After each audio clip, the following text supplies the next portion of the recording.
Welcome to Insights into a Soul, the podcast that no one asked for. This is a podcast about life, love, and everything in between. So grab a cup of coffee and relax, and join me as we gain insights into a soul.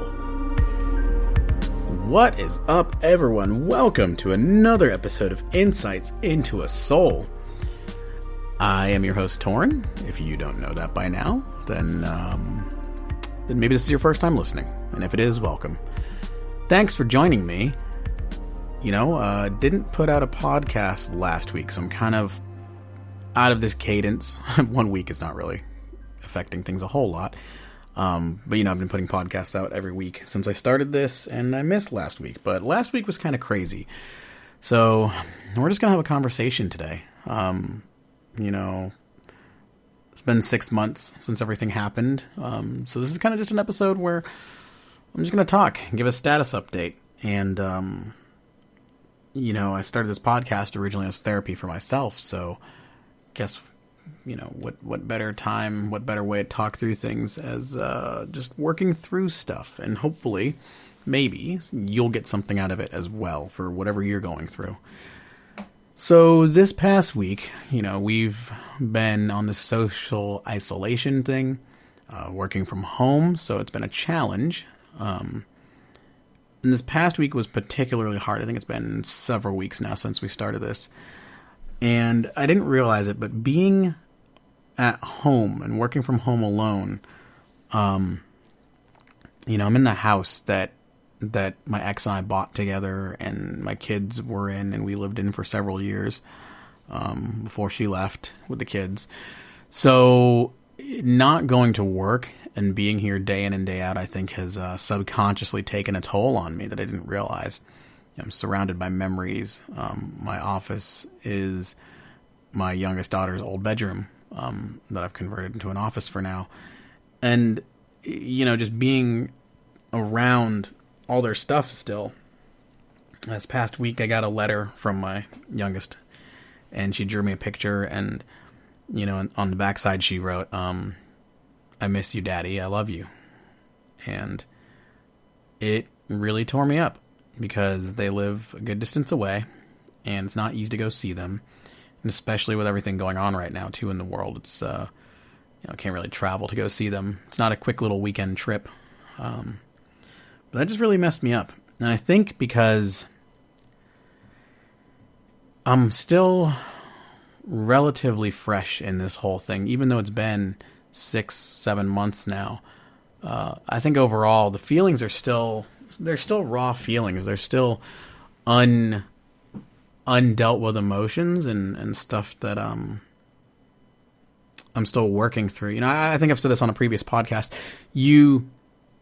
When you're going through the healing process looks different to every person, especially given the circumstances of what they're going through or how the breakup happened. My situation's not necessarily unique, but it is unique to myself. And, I've said before, healing it's not a 1-2, move forward type thing. Like, okay, you're going to, like the normal grieving process and stuff, you're going to be sad and you're going to be angry and you're going to question things. And then you're going to be, denying it, and then you're going to accept it, and then you're going to be better. Yeah, it doesn't work that way when you go through a breakup, when you go through a divorce, when you go through... I'm just going to tell you now, you go through a hard time, especially a divorce, a breakup, a relationship. It's not going to be easy. It doesn't make sense. There's no pattern to it. And, 1 week or even 1 day, you'll be great. And things will be going great, and you'll think, hey, I'm doing better, I'm growing, I'm maturing, and which you are. I'm sure you are. I know I am. I know overall I'm doing better. I'm growing, I'm maturing, I'm rediscovering who I am, and improving myself, and rebuilding and redefining myself. And that's great, and I'm progressing along. And those days of sadness or despair or hurt are fewer and further between, but when they hit harder now, it seems. So I got that letter from my daughter earlier in the week, and that messed me up. I was sad. I miss her. So I've got a little collection on my wall of things that my girls have sent me and pictures and stuff like that I keep. But then the next day, it all hit me really hard. I think the separation, dealing with those questions of, we talked about it last episode, what if? What if I had done this differently? What if I had tried harder? What if I, and the past is the past. Let's remember that. The past is the past, and we can't change the past. I had a great conversation with my good friend Mike yesterday. We talked for a while, and he just kind of talked through stuff with me and worked through things. He's a great guy. He's a pastor out in Vegas. Friends, we've been friends for 20-something years now, I think. It's crazy. But I can always count on him to give me really grounded advice.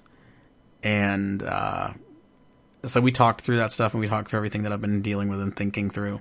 And I'm trying to get him on an episode. I need to get him on an episode. He'll be a great person to have on. So yeah, it just helped talking through that and working things out loud, working through them. And so, I guess the theme of this episode is, for me, is closure.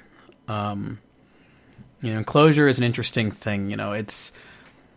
I don't fully have full closure, and I don't think I ever will on some things, which is fine. And until this divorce is finalized, I think the reality hasn't fully set in. It has to an extent, but I think there's still more that needs to settle in, and I haven't gotten there yet. But I had a talk with my ex, and last time she visited, before a lot of stuff happened, she threw it out there, like, would it ever be possible for us to start again, like we're meeting for the first time, and start from scratch. Start like we're two people just meeting for the first time and relearn each other and see where it goes. We never got to have that conversation because some stuff happened in her life, and she had some health issues, and we kind of disconnected for a little while, and then we got back together recently to talk. And I brought that question up again. Because it's been rattling around in the back of my brain, and I brought it up to her, and she was very honest, and not that I have this strong desire to get back with her, because I think I know, in my heart, I know that at the end of the day, I think I've said it before on the podcast, but if I can't be the best version of myself with her, then it's not going to work. And likewise, if she can't be the best version of herself with me, then it's not going to work. It's unfair to her to be with someone that she's not. Not that she wouldn't love me. Not that she didn't love me. Not that she still doesn't love me. But, the way she put it was that there's just too much in the past that we can, sure, we can forgive, but she doesn't think we'll ever be able to fully forget. And, and my response was, but isn't that true love? Being able to forgive and work on forgetting? And that's a hard question. It's a hard question even for me to ask. Because I think the overwhelming part of me wants to get back together for the kids, I miss the family dynamic.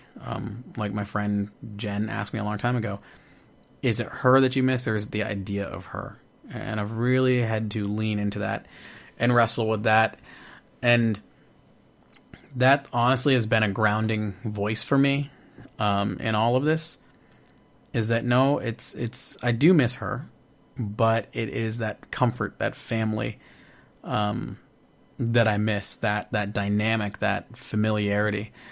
And so, we had the conversation, we talked through things, and, again, if both parties in a relationship aren't willing to do whatever it takes to make it work, and also I will go as far as to say, if both parties, or if one of the parties has to give up too much of themselves to make it work, if you're trying to make it work, then it's probably not the best thing. It's time to really look at your relationship and analyze it. I've got friends that are going through things, and you look at them and it's like, you were not the best version of yourself when you were with that person. And that person did not help you to be the best version of yourself. And they weren't the best version of themselves. So in that, this relationship is not going to work for you. And you should not get back with this person again. You finally found the strength to break up and to separate and to leave. Don't jump back in at the first opportunity where the person is like, hey, I'm sorry, we didn't even do that the last time we broke up 10 years ago. It was I had to pursue her a little bit. I had to win her back, so to speak. And but there's so many couples out there that like they're in a toxic relationship and they don't see it until they're out of it, and they finally find the power to break out.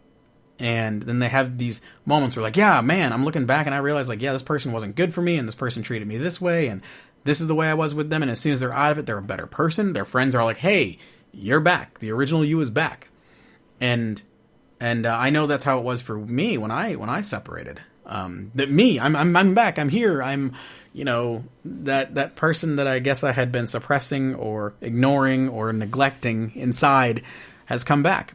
And so, it's very important not to rush back into something.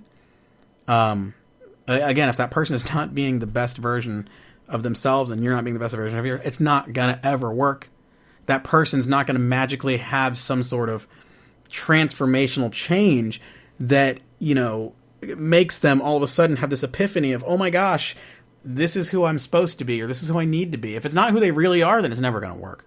And I think the opportunity was there in my head for my ex. She had some stuff happen, and, there were moments in her life where I was wondering, oh, maybe did she have an experience that really made her question things, and maybe it's going to like help her turn around. And it has. It's helped her become a better person.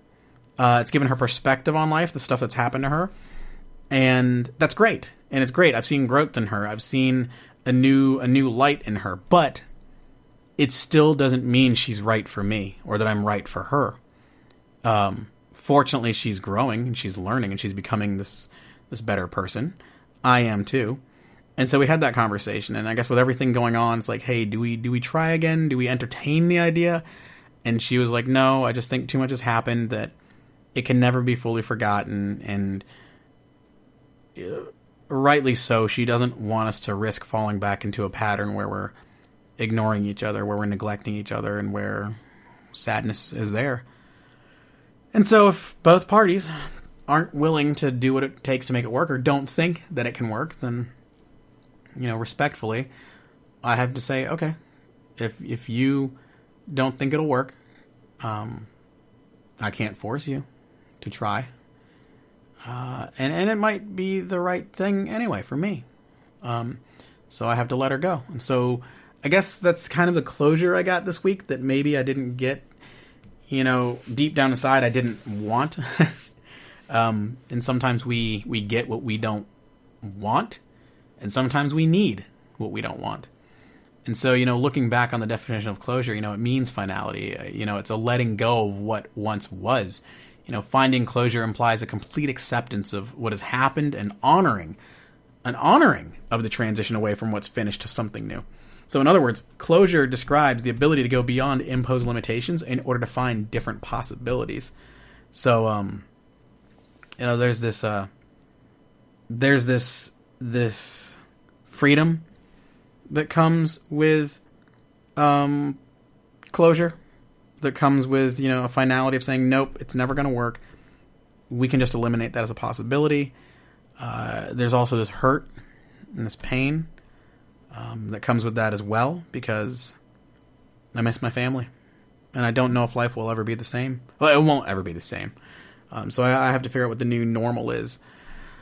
I FaceTime with my girls today. It's Easter, and it was great just getting to talk to them for a little while and listen to them and see them. And, they're living their life. They're happy. And they know that Dad's still there and that Dad still loves them and cares. And that's what's important, is that I'm always present and I'm available, and that I try to be a part of their lives. Because I'll always be there and I always care for them. It's difficult, though, to not have them, especially in times like this with this social isolation. So I miss my kids greatly. But yeah, so closure, I think I got some of the answers I needed. So we've got a few more months until this divorce is finalized, and it scares the crap out of me. But, it's been very civil, the good conversations that we've had, and trying very hard to work as co-parents. She was originally talking about moving back to the area, but with her income and, even me helping a little bit, it's really expensive around here to live. And so, we bought a house together, and that's where I've been living. She left and went and moved in with her parents. And so, I threw out the idea at first. So at first I thought about giving up the house, but then I decided I was going to keep it because, it's my house too. I bought it and I earned it and I worked hard for it and I still work hard for it. And so I'm not keeping it out of complacency or familiarity or comfort. It's a nice house. It's a good house. But with all this going on now, and me wanting my kids closer, I've really been throwing around the idea: do I let my ex have the house and she can buy me out of my part of it, and that way she's got a good place for the kids and this stuff, and then I got to figure out, do I get an apartment? Do I live somewhere else? What do I do? It's a scary world. And I don't know. I don't have to make decisions right away, but I'm trying to sort all that out because rent is outrageous around here, even for a one-bedroom place. And then getting a roommate, I could do that too. There's options, but then still really expensive. So just a lot to think through and process. But, it's stuff that comes in time. And I think what I have to remind myself, and I think this is the big thing, we have to remember that we don't always have to have the answers today. We don't have to always know what we're going to do right now. I'm the type of person that I want a plan. I want a strategy. I want to move forward, and I want to make safe choices. I want to be smart. So I want to move forward in wisdom, in caution, and sometimes I want answers right now. Like, I need a plan. Like, okay, this is what's going to happen. I'm a fixer. My personality profile, like, I'm a defender and I'm a fixer. I want to fix things for people, for others, and often neglect myself in that process.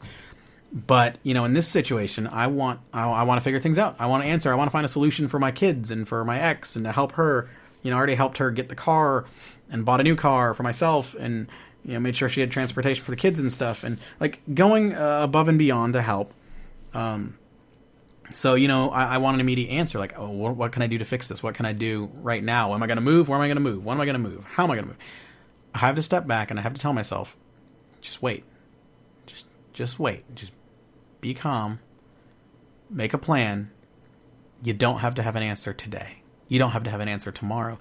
There's nothing that says I have to come up with a solution in the next week or month. The smartest decisions and the wisest decisions sometimes are the ones that we step back and we think about and we plan for and we analyze. And in this situation, I think that's what I need to do. I just need to step back, look at the situation, and come up with a plan, come up with some ideas. So I'm not going to rush to any conclusions. I'm not going to, I've gotten some answers that I need, and now it's time to figure out what's next. I have this opportunity to live my life in a new way and do things I've always wanted to do, whatever that means, and move forward. So, yeah, that's where I'm at now. Like I said, this past week was very rough emotionally, but I feel like I'm on the mend. I feel like things are better. Talking through it with my friends, journaling again. Talking through it with you guys on the podcast always helps. And that's the thing. I don't need to make decisions today. I don't need to have answers. I'm just going to take my time, be smart, live my life, and move forward as I need to move forward. And so that's my encouragement to you. Whatever you're going through right now, whatever situation you're in, sometimes it might feel like the world is falling down around you and the walls are collapsing, and sometimes they might be. But just know that sometimes we can step back and take a moment and think about what's going on, and we don't have to give an answer right now or come up with a solution right now. Sometimes we can wait a little bit, an hour, a day, a week, a month, a year even, and we can take that time to make an educated decision and be smart. You know what? Maybe you don't need to leave that job you're at right now. Maybe that job is a good job. And you just need to work and adjust to what the situation is right now and take time and figure out, hey, you know what? In 3 months, I want to be here. 6 months, I want to be here. Live your life, in shorter bursts. It's very easy to want to plan our futures and have everything planned out for the next 3, 5, 10 years. But maybe just take those steps today and and just look at the immediate future and plan, okay, this is where I want to be in a month, 3 months, 6 months, 9 months. And don't rush yourself, because oftentimes I think we make rash decisions and we end up hurting ourselves more than helping ourselves because we've done something on impulse or emotion rather than logic. Sometimes we need to. Sometimes we don't. So take comfort in that. Step back. Think about your situation. And just because the storm is raging right now doesn't mean that's going to be that way forever. And, it's kind of silly, but I think it's true that, I'm thankful for the hard times. I don't like going through them, and I don't look forward to them, and I don't want them. But I'm thankful for them because in those hard times, I can look back and see the good times. I then know, because I've had the hard times, I know what the good times are. And because of the hard times, I'm able to help people. I'm able to help people in ways that I would never been able to help them because I wouldn't have had the experience. And not saying I'm going to go have hard times so that I can help people in certain ways, but it's taking that, which has happened to me, and using that bad, that negative as fuel for the good. Let's make some good out of that bad. And in whatever situation you're in that's bad, look for the good. Look for what you're learning or how you've grown in that situation and move forward. So that's my encouragement to you today. Thanks for tuning in. Thanks for listening to me ramble. But just be encouraged. It's not going to be this way forever. And you don't have to make decisions today. You don't have to have an answer necessarily today. Sometimes you do. Sometimes you don't. And figure out if you don't.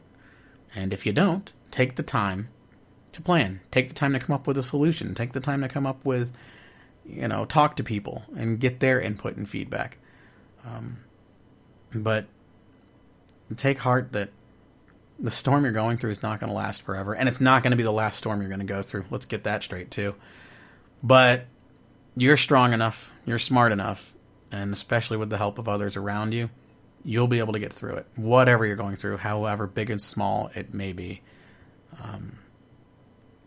I'm surprised I'm doing as well as I am some days.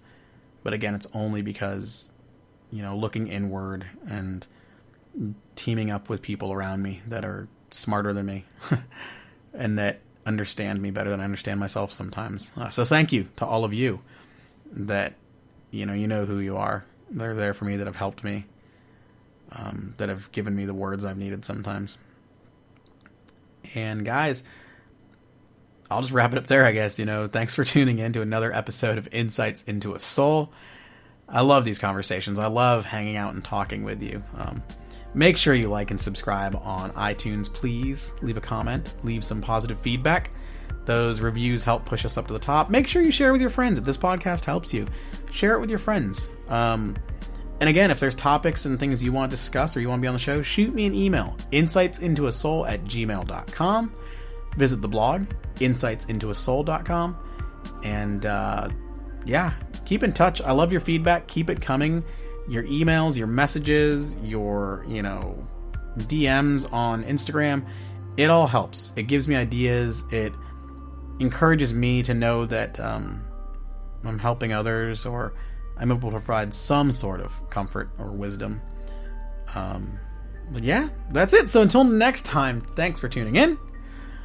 We'll see you guys next time. Thanks for joining us on this episode of Insights into a Soul. If you enjoyed this podcast, make sure to like and subscribe and to share it with your friends. Make sure to follow us on Facebook, Insights into a Soul, on Instagram @TornH, and if you have suggestions for future episodes or topics, or if you'd like to be on the podcast, contact us, insightsintoasoul@gmail.com.